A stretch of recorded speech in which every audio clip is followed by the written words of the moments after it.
नमस्कार। मैं डॉक्टर गंगाराम पांडे अपने यूट्यूब चैनल संस्कृत मंदाकिनी पे आप सभी का स्वागत करता हूं। आज 15 अगस्त है, इंडिपेंडेंस डे है। तो आप सभी को स्वतंत्रता दिवस की बहुत बहुत शुभकामनाएं। और आज हम पढ़ेंगे सूर्य सूक्त। तो सूर्य सूक्त का वाचन करेंगे।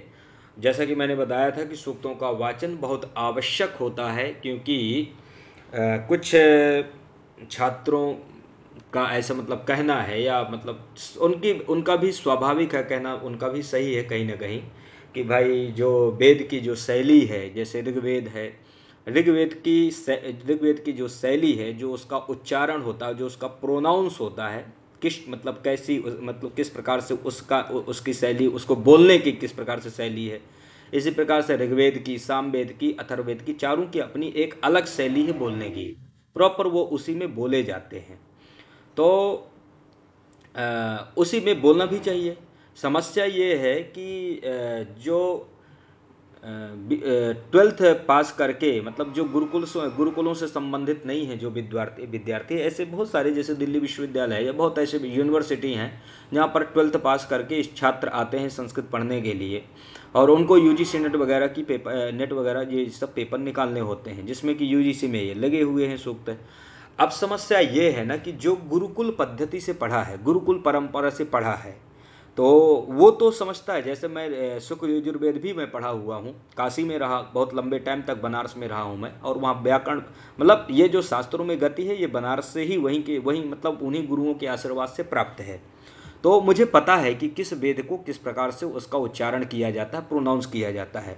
बात यह है कि यदि हम उस शैली में, यदि यहाँ पर हम यदि वाचन कराने लगेंगे, तो बुरा मत मानना, बहुत लगभग किसी छात्र को समझ में नहीं आएगा।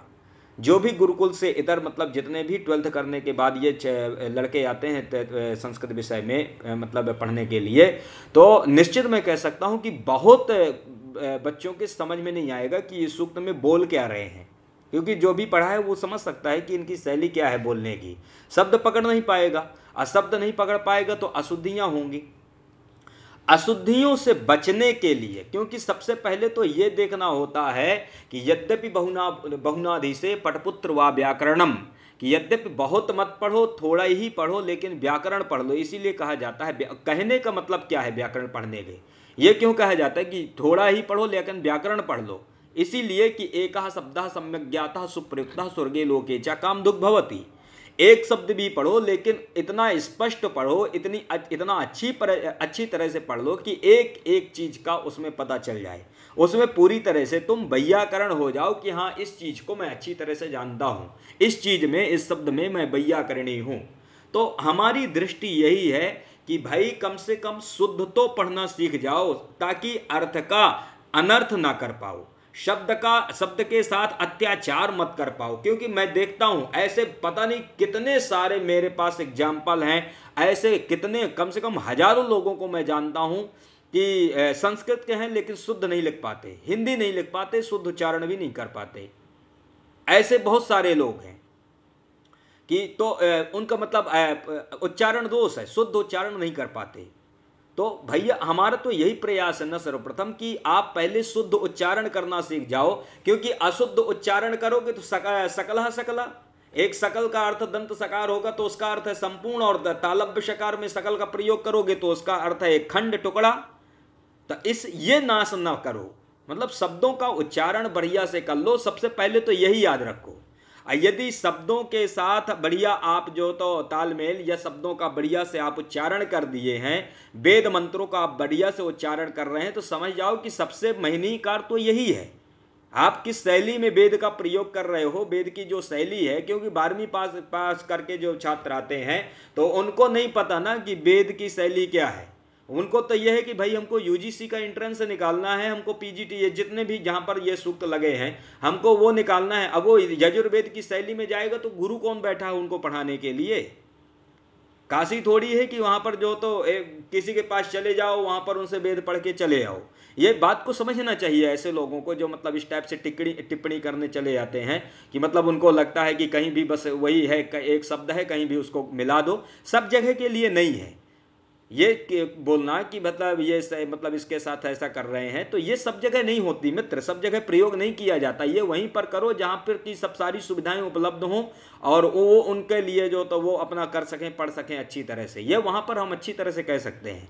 लेकिन उन छात्रों के विषय में सोचो कि जो बिल्कुल कभी संस्कृत पढ़े नहीं, लेकिन आज जो वो 12वीं के बाद BA MA संस्कृत से कर रहे हैं, इसके बाद एंट्रेंस की तैयारी कर रहे हैं, ऐसे लड़कों को वो शैली नहीं समझ में आती है। हम उस शैली में ही पढ़ाने लगेंगे। ये आवश्यक चीजें हैं मैं जो आपको बतला रहा हूं, आप ये मत सोचना कि ये विषय का मतलब विस्तार कर रहे हैं, है ये मुख्य चीजें हैं, क्योंकि आज बताना बहुत जरूरी है। यदि हम नहीं बताएंगे तो ऐसे टीका टिप्पणी उठती रहेंगी।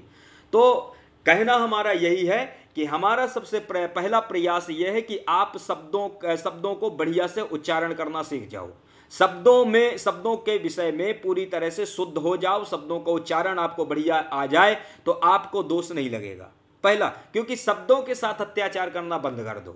जो शब्द के साथ जो तो किसी भी शब्द को किसी भी तरह से नहीं पढ़े होते तो बोलते हो, उसको अर्थ का अनर्थ करते हो, जैसे कि मैंने उदाहरण भी दिया।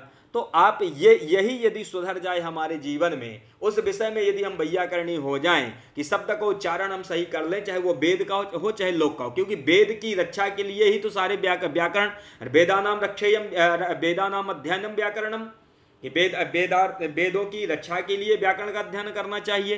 तो वेदों की रक्षा करना चाहिए, वेदों की रक्षा व्याकरण से ही है। व्याकरण यही है कि शब्दों की शुद्धता।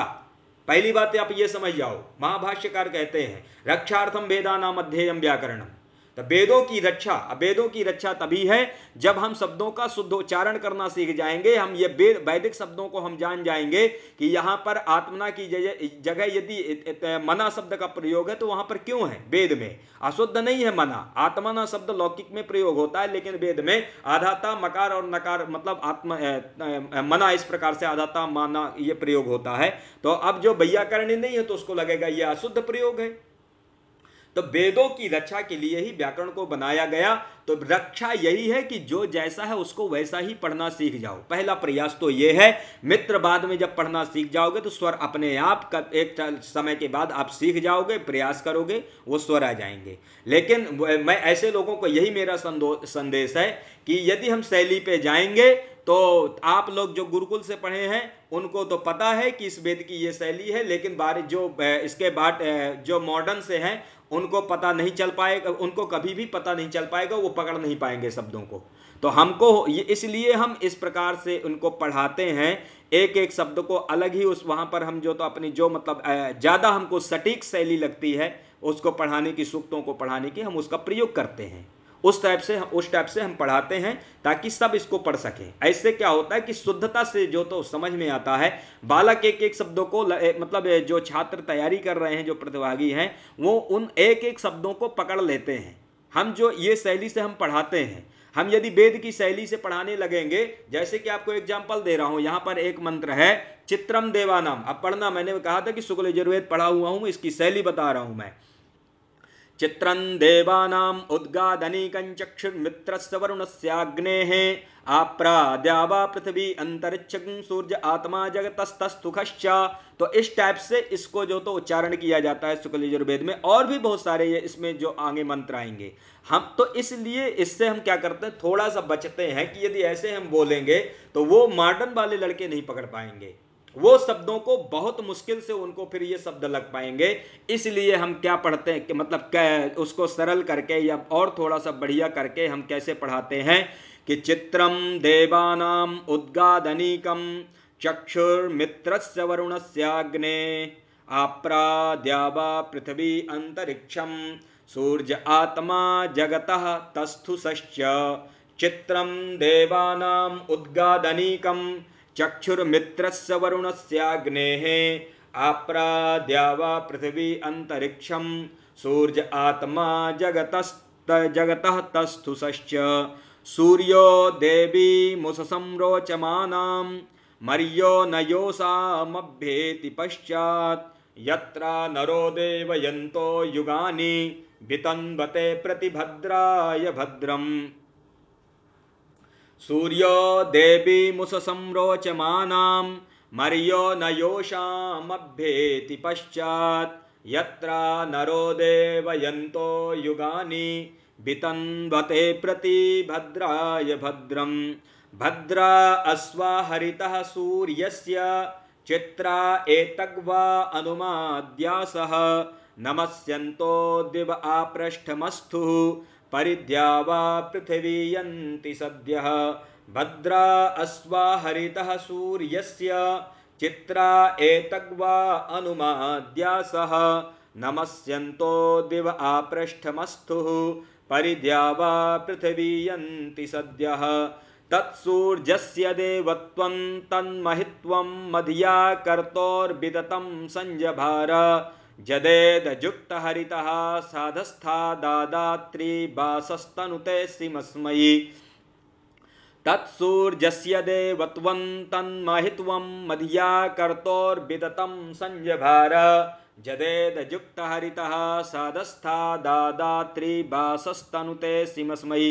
अब इसको यजुर्वेद की शैली में बोला जाए तो तत्सूर्यस्य देवत्वं तन्महित्वं मधिया कर्तोर्विदतं संजभार जदेदजुक्तहरितः साधस्थादादात्री वासस्तनुते सिमस्मयि। ये इस प्रकार से शैली है, लेकिन इसमें आप खुद समझ सकते हो कि दोनों में ऐसे बच्चों के लिए जो नहीं पढ़े हैं वेद कभी, उनके लिए ज़्यादा सही कौन है, सरल कौन है, ये अपने से अनुमान लगाया जा सकता है। इतने तो प्रबुद्ध, क्योंकि बीए में कर रहे हो तो इतना तो समझ आना ही चाहिए।